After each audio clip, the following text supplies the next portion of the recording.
To prevent prisoners from faking their deaths, whenever someone died in the prison, the warden would personally hold a torch and burn the soles of the deceased's feet. But this time, the flame burned for a long time, and the old man remained completely motionless. The warden confirmed he was dead, and ordered the guards to put the body into a body bag, to be thrown into the sea come evening. The guards covered him with the shroud and turned to leave, but little did they know, all of this was seen clearly by another prisoner in the tunnel. As soon as the guards left, Edmund crawled out of the tunnel. He threw himself beside the old man, looking at the priest who had helped him survive the long imprisonment, and almost entirely broke down. Now that the old man was dead, and he himself was trapped in this island prison, dying here was only a matter of time. Edmund had wanted to give him a proper farewell, but the moment his eyes fell on the body bag, he suddenly stopped, because he realized, if the priest was going to be thrown out of the prison as a corpse, then he could use this body to get out of here too. He quickly tore open the body bag, dragged the old man's remains back to his own cell, and placed them on the bed, arranging them in a sleeping position. He then cut off his own hair, and stuck it to the old man's head,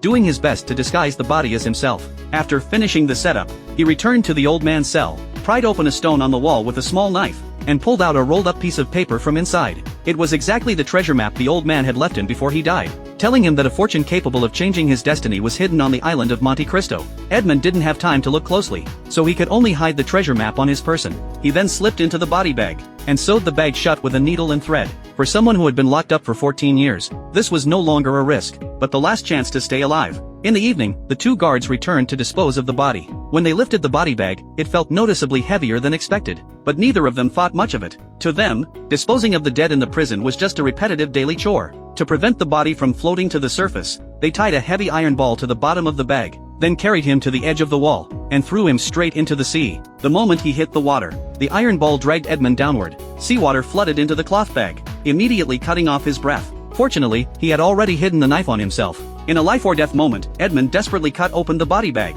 and severed the rope around his feet, finally breaking free from the drag of the iron ball. He swam upward the whole way, and only when he broke the surface of the sea did he breathe air again. But he didn't dare to stop, because as soon as the prison discovered the body had been swapped, the pursuit would quickly begin. Meanwhile, the guard in the cell block came on time to deliver Edmund's meal. After calling out a few times with no response, he opened the cell door and walked right in, only to discover in horror that the person lying on the bed was actually the remains of the old priest who was supposed to have been thrown into the sea. God!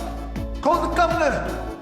By the time the warden rushed to the cell in a panic, and pried open the loose bricks to find the secret tunnel between the two men, it was already too late to undo anything. By this time, Edmund had long since swum ashore, stepping foot on free soil once again. Well, don't just stand there! Run! Serve the cannon! Muster the guards! At this point, the prison was in total chaos, and the sounds of the pursuit echoed from afar. Edmund, having made it ashore, didn't dare to linger. He immediately sneaked into a nearby farmhouse, dug out some ragged clothes from a closet to change into, and took off the prison uniform that represented his humiliation. Just as he was hurriedly straightening himself up, he accidentally caught sight of his face in the mirror, and instantly froze in place. He hadn't looked in a mirror for a full 14 years. The weather-beaten face in the mirror was too far removed from the self he remembered. 14 years of imprisonment and hard labor had completely transformed that once high-spirited young man. He stared blankly into the mirror for a moment, then heard the sound of the farmer returning home from outside the yard, and hurriedly stuffed the only two valuables on him into his pocket and left in a rush. Relying on his vague memory, he found the small town where he used to live. Right now, his most urgent task was to find out what had happened to his father. However, the news he received was yet another heavy blow. He died many years ago. When did he die? 5, 6 years ago. Hearing this, Edmund's mind instantly went blank. He pushed through and walked to the local church, and, guided by the minister, found his father's grave. The minister said this poor old man had died a lonely death a long time ago, with no one coming to mourn him, because his son, Edmund, had been imprisoned for treason 10 years prior. Everyone on the outside assumed he was long gone. He originally thought that as long as he escaped, there would still be a chance to explain the misunderstanding from back then, but reality told him that 14 years was not a period of time that could be made up for. It had already taken away the person he should have protected the most, leaving him with nowhere to deliver even a belated apology. He looked around, and noticed another headstone standing next to his father's grave. Engraved on it was his very own name. It wasn't until this moment that Edmund realized his imprisonment back then was absolutely no misunderstanding. Someone didn't just want to destroy his future, they also wanted to erase him from everyone's memory. His father dying alone, his fiancée leaving, the town even setting up a gravestone for him. All the outcomes were too perfect, so perfect that they didn't seem like an accident, but rather like someone had planned everything out long ago. Carrying his doubts and hatred, he went to the place where his fiancée Tess used to live, but what awaited him was another blow. She married and moved to Paris. Like a walking corpse, He walked down that street where everything had changed, not knowing where to go for a moment. Suddenly, he saw several guards chasing a fugitive. After the man was knocked to the ground, the guards still didn't stop beating him. As Edmund watched the scene, the anger he had suppressed for 14 years was instantly ignited. He knew all too well the pain of being disposed of arbitrarily without being able to explain oneself. He had no time to judge right from wrong. He just instinctively didn't want to see another person oppressed by power. So he rushed forward, knocked down the guards, and saved the fugitive. The fugitive's name was Jacopo, a merchant who smuggled brandy. After being saved, Jacopo decided Edmund was his benefactor, and insisted on following him. Edmund didn't want an extra burden, and told him to leave several times, but Jacopo simply wouldn't go. Get away from me. Hey, you, go that way.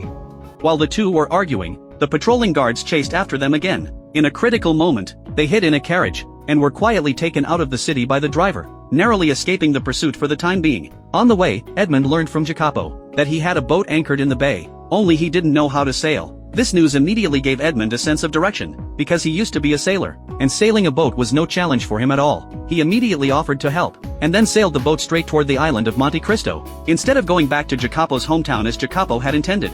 After docking, he lied and said he was going up the mountain to catch a goat to fill his stomach, and arranged for Jacopo and his nephew to stay behind and guard the boat, while he climbed to the top of the mountain alone. The treasure map left by the priest said that in a spot where the entire bay could be seen, there was a rock shaped like a rabbit, and 20 meters west of that rock was the hidden entrance leading to the treasure. However, Edmund walked over practically the entire mountain, but he found absolutely nothing. Unwilling to give up, he searched according to the instructions over and over again. 20, 21, 30, 31, 32, 33, 34, 35, 36.